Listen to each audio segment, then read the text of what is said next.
കനലെരിയും സമരപഥങ്ങൾ കയറിയൊരാളിന്നു വരുന്നേ, കരുതലിനൊരു കാവലുപോലെ എരിയും സൂര്യൻ. കനലെരിയും സമരപഥങ്ങൾ കയറിയൊരാളിന്നു വരുന്നേ, കരുതലിനൊരു കാവലുപോലെ എരിയും സൂര്യൻ. കടമകളെ കരളു തുടിപ്പിൻ, തുണികൊട്ടി ഉണർത്തി വിടർത്തി, കരുതലിനൊരു കാവലുപോലെ എരിയും സൂര്യൻ. എറിയുള്ളൊരു നേതാവുണ്ടേ, കനിവുള്ളൊരു കരളതുമുണ്ടേ, അഴലകലാൻ കരളു കൊടുത്തേ വെയിലിൻ കൊള്ളി.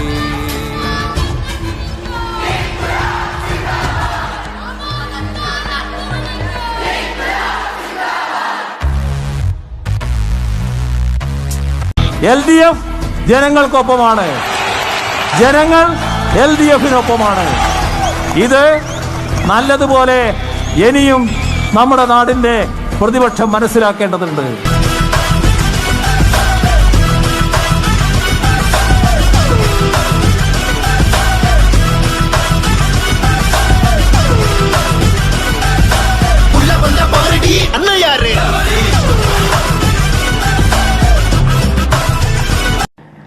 RSSകാരോട് എനിക്ക് പറയാനുള്ളത്, ഈ മുഖ്യമന്ത്രി സ്ഥാനത്ത് ഇരുന്ന് കഴിഞ്ഞതിന് ശേഷമുള്ള എൻ്റെ യാത്രയിൽ സ്വാഭാവികമായും മുഖ്യമന്ത്രിക്ക് സംരക്ഷണം കൊടുക്കാൻ ബാധ്യപ്പെട്ട പോലീസുകാരുണ്ട്, അവരുടെ കയ്യിലുള്ള വിവിധ ആയുധങ്ങളുണ്ട്. ആ ആയുധങ്ങളുടെ നടുവിലൂടെയാണ് ഞാൻ സഞ്ചരിക്കുന്നത് എന്ന് വേണമെങ്കിൽ പറയാം. അത് നമ്മുടെ ഒരു ഭരണ സമ്പ്രദായത്തിൻ്റെ രീതിയാണ്. പക്ഷേ എനിക്ക് RSSകാരോടും എന്നെ വെല്ലുവിളിച്ചവരോടും പറയാനുള്ളത്, പിണറായി വിജയൻ എന്ന ഞാൻ ഒരു ദിവസം രാവിലെ പെട്ടെന്ന് മുഖ്യമന്ത്രി കസേരയിൽ ആകാശത്തുനിന്ന് പൊട്ടി വീണ് ഇരുന്നയാളല്ല. നിങ്ങളെ നേരിട്ട് അറിയാത്തയാളുമല്ല. ആരെ? RSSനെ. അതും നിങ്ങളെ കണ്ടുകൊണ്ടും അറിഞ്ഞുകൊണ്ടും തന്നെയാണ് എൻ്റെ ഇതേവരെയുള്ള രാഷ്ട്രീയ പ്രവർത്തനം നടന്നിട്ടുള്ളത്.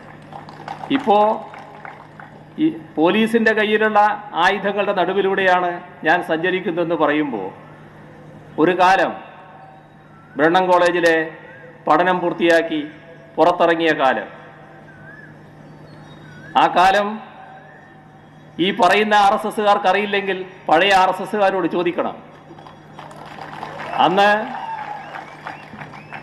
നിങ്ങളുടെ കയ്യിലുള്ള ഊരിപ്പിടിച്ച കത്തിയും ഉയർത്തിപ്പിടിച്ച വടിവാളുകളുടെയും നടുക്കുകൂടെ തന്നെ ഞാൻ നടന്നു പോയിട്ടുണ്ട്.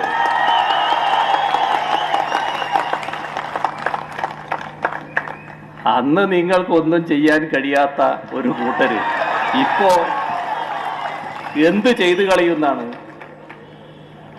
മധ്യപ്രദേശിലെ എൻ്റെ യാത്ര തടഞ്ഞതിനെ പറ്റി നിങ്ങൾ പറയുന്നുണ്ട്. ഒരു മുഖ്യമന്ത്രി സ്ഥാനത്തിരിക്കുന്ന ഒരാളെന്ന നിലക്ക് ഒരു സംസ്ഥാനത്ത് ഞാൻ ചെല്ലുമ്പോൾ ആ സംസ്ഥാനത്തിലെ ഗവൺമെന്റ് പറയുന്ന കാര്യങ്ങൾ അംഗീകരിക്കുക എന്നത് ഒരു മര്യാദയാണ്. അതൊരു മുഖ്യമന്ത്രി സ്വീകരിക്കേണ്ട മര്യാദയാണ്. ആ ഗവൺമെന്റ് പറഞ്ഞു അങ്ങോട്ട് പോകാൻ പാടില്ല, ഞാനതനുസരിച്ചു. മുഖ്യമന്ത്രി അല്ലാത്ത പിണറായി വിജയനാണെങ്കിൽ ചന്ദ്രന് എന്നെ തടയാനാകില്ല എന്നത് നിങ്ങൾ മനസ്സിലാക്കിക്കൊള്ളണം. അതുകൊണ്ട് ആ വിരട്ടലൊന്നും ഇങ്ങോട്ട് വേണ്ട.